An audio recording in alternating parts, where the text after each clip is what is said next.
Hey everybody, what is going on? I hope you guys are all doing well, and welcome to another tutorial video. In this video, I'm going to be explaining to you guys how you can monetize your communities on Skool, so let's get right into it. Now, as you can see, I'm currently on the Discover page, and if we scroll through it for a bit, you'll see that most of these are free. However, there are some that have a subscription-based model for $59 a month, or some that are paid. Now, I'm pretty sure that most of them are subscription based.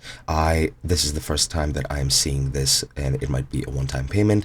I'm not exactly sure how that works, but you can set up a payment for your course on the admin page. So if we go into our community, this is one of the communities that I have made, and we can go into the settings of that community. Now, what we need to do is go down into pricing. As you can see here to the left, you have the option to make your community paid for.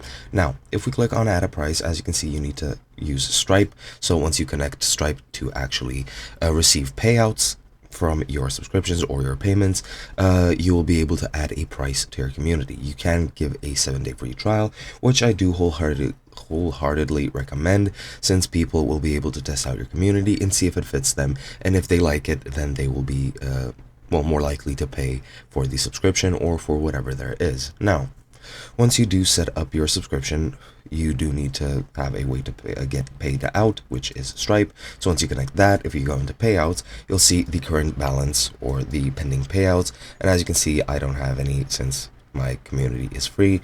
But yeah, the next payout will be in 1 day. So if you have any money left in the balance, you'll be paid out when the next date rolls over. And that is basically it.